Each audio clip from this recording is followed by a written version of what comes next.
Pulso del Borrego hablaremos sobre una de las culturas más grandes e importantes de la historia, la antigua Grecia. Hablaremos de sus tradiciones, religión, cultura, entre otras cosas. Tendremos diferentes cápsulas en la cual nuestro reportero Eric nos ayudará entrevistando a una experta en el tema y nos mostrará fotografías del actual territorio de Grecia. Comencemos con la primera cápsula sobre el inicio de esta gran cultura. Esta cultura inició en el año 2700 a.C. y se desarrolló en el sudeste de Europa, entre el mar Mediterráneo y Egeo, y consta de una gran isla con varias más pequeñas.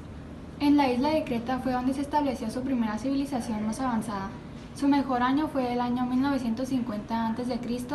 al año 1550 a.C., donde se establecieron varios de sus palacios. Los griegos disfrutaron mucho del teatro, las presentaciones artísticas y las presentaciones deportivas, por lo que otro dato muy importante y muy relevante es que ellos inventaron las Olimpiadas que se siguen practicando hoy en día. Los griegos son politeístas, por lo cual creían en muchos dioses. Por eso destacaron principalmente en su mitología griega. Los tres personajes más famosos son Zeus, el dios del rayo, Poseidón, el dios del mar que posee un tridente y puede causar terremotos y tormentas, y Hades, el dios de los muertos. Con estas historias y con los dioses trataban de explicar sus sucesos al mundo. Ahora, Eric, quien se encuentra con una experta del tema, nos hablará sobre sus ciudades. Vamos contigo, Eric. Buenos días al estudio. Hoy nos encontramos con la reconocida Natalia Tamayo, quien durante los últimos años se ha dedicado a investigar sobre la organización de las ciudades de la antigua Grecia. Buenos días, Natalia. Buenos días, Eric. Gracias por la invitación. Es un gusto estar aquí. Gracias a ti por aceptar nuestra invitación. Ahora, ¿nos podrías enseñar un poco sobre cómo se les llamaba a las ciudades en la antigua Grecia? En la antigua Grecia había muchas ciudades las cuales se les llamaban polis. Estas se consideraban una nación independiente y a los habitantes de las otras polis se les conocía como extranjeros. Pero a pesar de todo, juntas seguían siendo una civilización por la tradición, la lengua, la religión, entre otras cosas. ¿Y eran unas más importantes que otras o se consideraban todas iguales? Sí había más importantes que otras como Atenas y Esparta, ya que estas fueron las que más destacaron en sus deportes, educación, y estas crearon más controversia y polémica. Imagino que Atenas y Esparta, como tenían sus similitudes, tenían sus diferencias. ¿Podrías mencionarnos algunas de las características que las distinguían? Sí, para empezar, Esparta tenía un poderío militar muy grande, pero con el tiempo fue descuidando otros aspectos como el arte y la cultura. Y Atenas, aún así no teniendo un poderío militar tan grande como el de Esparta, destacó principalmente en su arte y cultura y se le conoce como el motor de los griegos. ¡Qué interesante! Y aparte, como tenían sus diferentes prioridades y descuidaban otras. Ahora, ¿nos podrías hablar un poco sobre las demás ciudades? Sí, había alrededor de más de 25 polis como Corinto, Mileto, Tebas y Olimpia. Pero estas no son tan conocidas porque no sobresalieron tanto como Esparta y Atenas. Un dato interesante es que las mujeres, esclavos y extranjeros no son reconocidos como ciudadanos de una poli, porque para ser reconocido como ciudadano tienes que ser un hombre nacido de esa misma poli. Vaya que los griegos discriminaban, ¿eh? ¿Y cuáles eran los diferentes derechos que tenían los ciudadanos de los que no eran? Pues solamente los ciudadanos podían decidir en la toma de decisiones del pueblo y en estas se reunían en un lugar llamado ágora donde tomaban los votos de cada ciudadano. Increíble que desde los años antes de Cristo utilizaban la democracia. Ahora, ¿podrías mencionar un poco sobre las aportaciones que realizaron los griegos al mundo?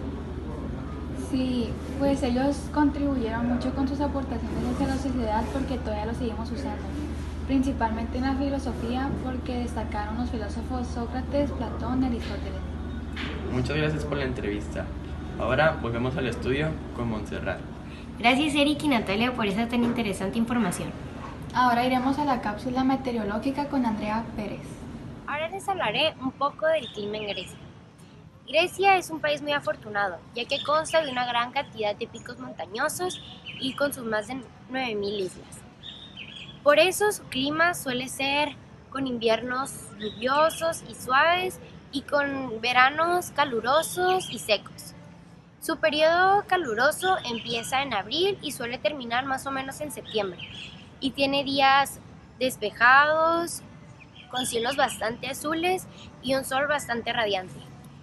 En cambio, en su periodo más frío, que empieza en octubre y termina más o menos en marzo, hay bastantes lluvias y suele haber climas de bajos de los 15 grados. Si usted planea ir a Grecia entre estos periodos, le recomendaría usar abrigos, paraguas, y si va en los climas calurosos, no se preocupe por estos climas. Gracias, Andrea, por esta información. Ahora veremos un pequeño reportaje de Alfonso Santiago sobre la arquitectura de esta gran cultura.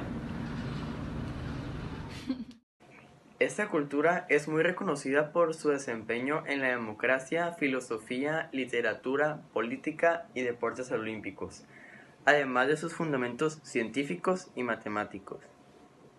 Una de sus manifestaciones más importantes fue la arquitectura, ya que tenían técnicas de construcción muy sorprendentes para su época, las cuales se pueden clasificar por el periodo en el que fueron utilizadas, por el uso que le daban, por los dioses a los que se les daba tributo y por los acabados que tenían.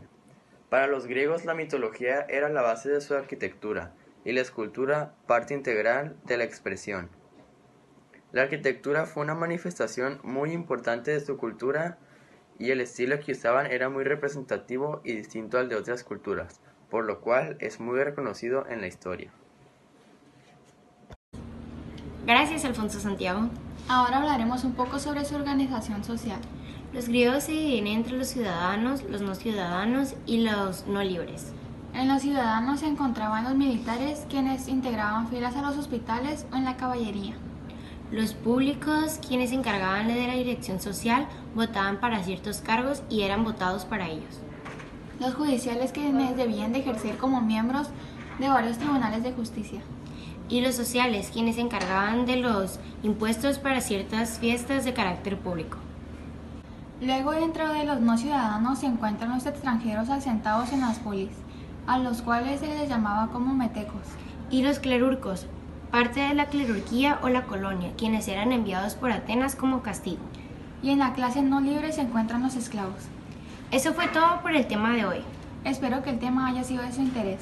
Que tengan un buen día.